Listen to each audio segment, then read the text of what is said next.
Hello, Namaste, Konnichiwa, welcome to Sensei. In this lesson, we will talk about Salience Model. Whether we are preparing for the PMP exam or managing real-world projects, we're always juggling different voices and opinions.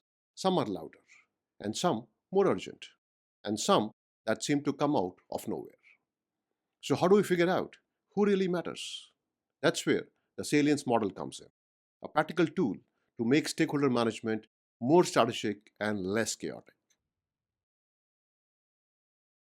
So let's kick things off with a simple definition of the salience model. The salience model is all about using salience to categorize and prioritize stakeholders. So what exactly does salience mean? According to the dictionary, salience refers to something that stands out or has importance.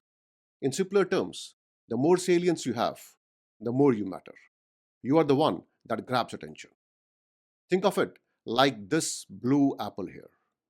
Out of a bunch of red apples, this blue one is the first thing you notice. That's because it has high salience. It's important and it stands out from the rest. So, how do we determine salience? It's defined by three key attributes. First, we have power. This is the ability of a stakeholder to influence the project. The more power they have, the greater their impact on the project, whether positive or negative. For example, a project sponsor who controls the budget is a stakeholder with high power. Project sponsors' decisions can significantly impact the direction of the project. Next is legitimacy. This refers to a stakeholder's rightful involvement in the project, which can be driven by legal or social norms. For instance, a regulatory agency has a legal authority to oversee compliance, making their involvement both necessary and legitimate. On the other hand, consider a local community group impacted by a construction project. Their involvement might not be legally required, but it's legitimate due to social expectations and norms. And finally, there's urgency. This represents how critical or time sensitive a stakeholder's needs are. Imagine a customer who needs a specific deliverable by a tight deadline. Their urgency might push the project team to prioritize certain tasks. Together, these three attributes power, legitimacy, and urgency determine how much attention a stakeholder should receive in the project. Now that we have covered the three key attributes power, legitimacy, and urgency, let's talk about how they come together to categorize stakeholders. The interaction between these three attributes is best captured by a Venn diagram. This diagram visually shows how these three attributes overlap to create different categories of stakeholders. Some stakeholders fall into just one category, while others might have a combination of two or even all the three attributes. To complement this, we have a table right next to the Venn diagram. This table maps each of the three attributes power, legitimacy, and urgency to the corresponding stakeholder categories. Alright, let's start with this section of the Venn diagram. Here, the stakeholders have power but lack legitimacy and urgency. These are called dormant stakeholders. Think of a dormant volcano. There's a lot of power in there, but it's quiet on the surface. Next, look at the stakeholders in this region. They have legitimacy but lack power and urgency. These are discretionary stakeholders. Over here, we have stakeholders with urgency but no power and no legitimacy. These are demanding stakeholders. These three categories, dormant, discretionary, and demanding, are collectively known as latent stakeholders. As latent stakeholders possess only one of the three attributes, they generally exert minimal influence on the project and may not demand much attention. However, project managers should monitor them as their status can change if they acquire more attributes. Now let's move to this region where power overlaps with legitimacy. but urgency is missing. Stakeholders in this region are called dominant stakeholders. Over here, stakeholders have power and urgency but lack legitimacy. These are called dangerous stakeholders. And in this region, stakeholders have legitimacy and urgency but no power. These are dependent stakeholders.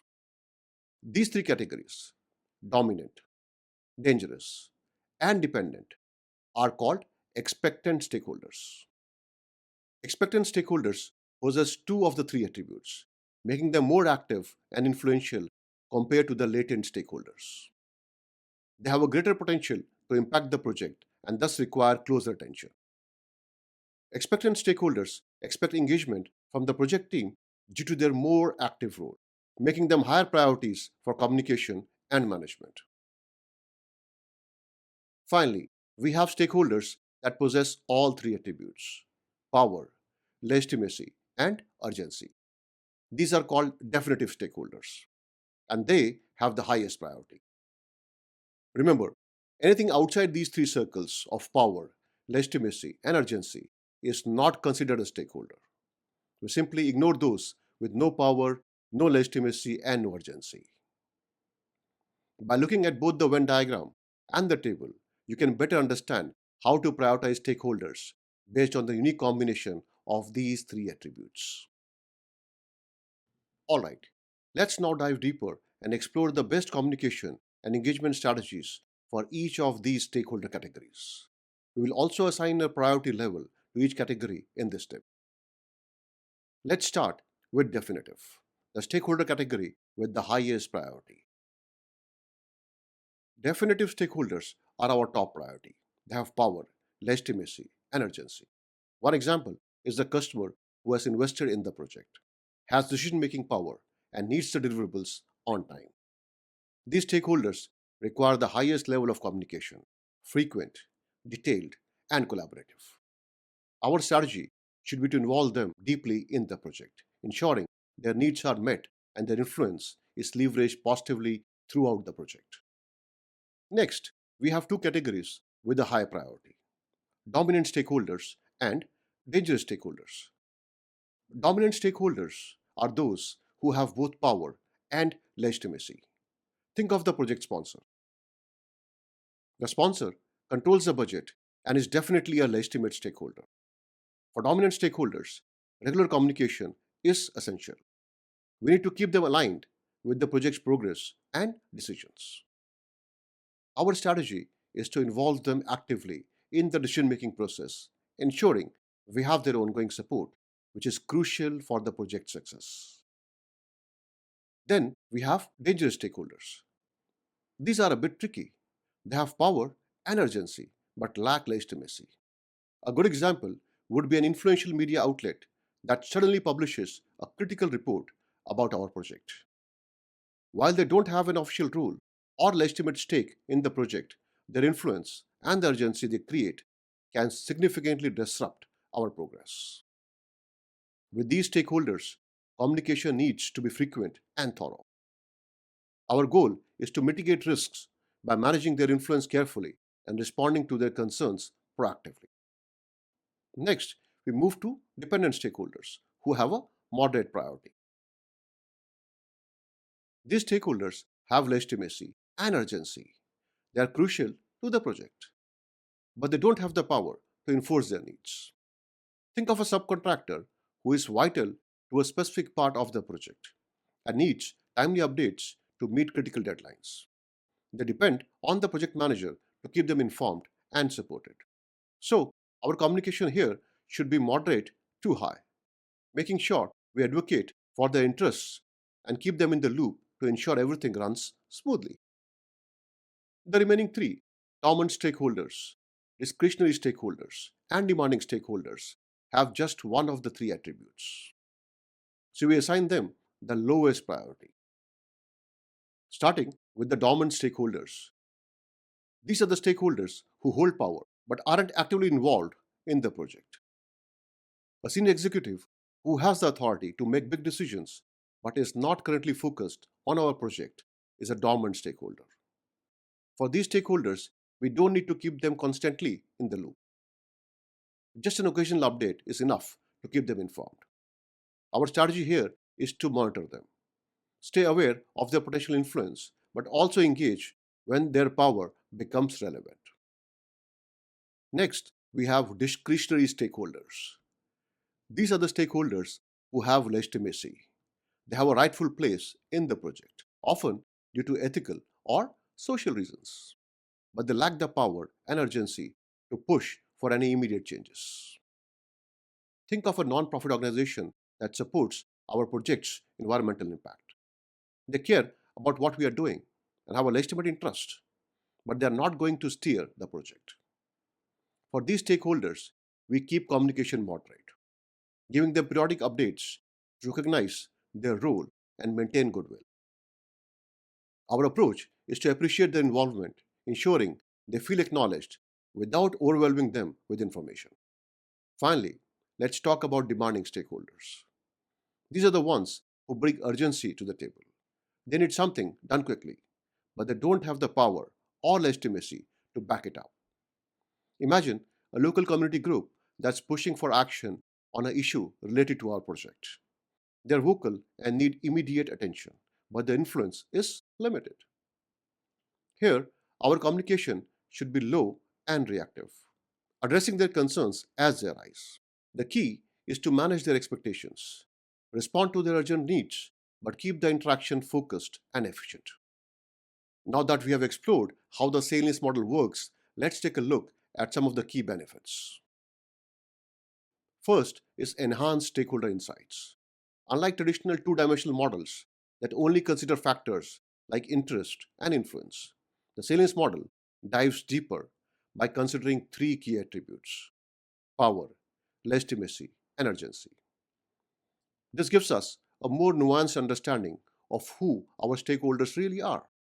We are not just categorizing them based on their influence or interest, but recognizing their full role in the project.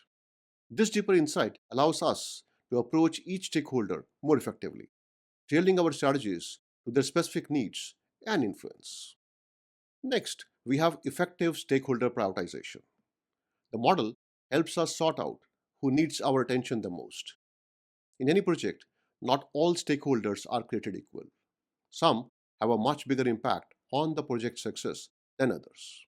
By using the salience model, we can prioritize our efforts and resources on the stakeholders who really matter, ensuring that we are focusing on those who can make or break our project.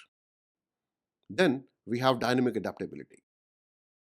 One of the greatest things about salience model is that it's not static. As the project evolves, so do the stakeholders' attributes.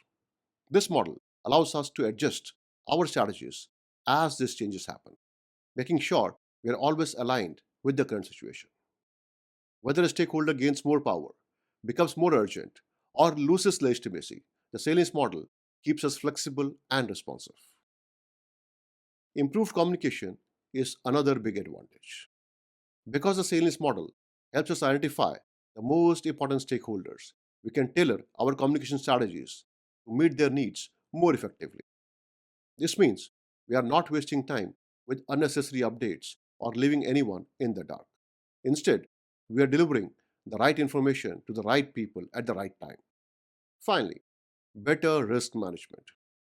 By identifying which stakeholders have the potential to cause the most disruption, whether through power, urgency, or legitimacy, we can anticipate issues before they become major problems.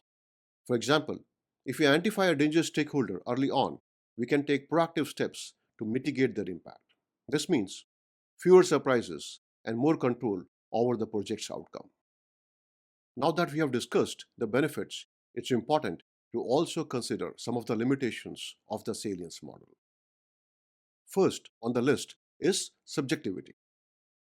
The model relies heavily on our judgment to assess the power, legitimacy, and urgency of each stakeholder. Different team members might interpret these attributes differently, leading to inconsistencies in how stakeholders are categorized. This subjectivity can sometimes result in key stakeholders being either over or underestimated. Next is complexity. While the Salience model provides a detailed understanding of stakeholders, it can also be quite complex to implement. Balancing these three attributes, power, legitimacy, and urgency, requires careful analysis and can be overwhelming, especially in larger projects with numerous stakeholders. Another potential issue is the overemphasis on power. In practice, we might tend to prioritize stakeholders who have the most power, potentially overlooking others who may not have power but still play a crucial role in the project's success. This can skew our focus and might lead to neglecting stakeholders who, while less powerful, are still important to the overall project. Resource intensive is another downside. The process of identifying and assessing stakeholders based on three different attributes can be time consuming and resource heavy. This might not be practical for every project, especially those with limited resources or tighter timelines. Finally, there is limited stakeholder context. The Salience model, while thorough, doesn't fully capture the broader context in which the stakeholders operate. It doesn't consider the relationship between stakeholders or the external factors that might influence their behavior. This can lead to a somewhat narrow view of the stakeholder dynamics, missing out on the bigger picture.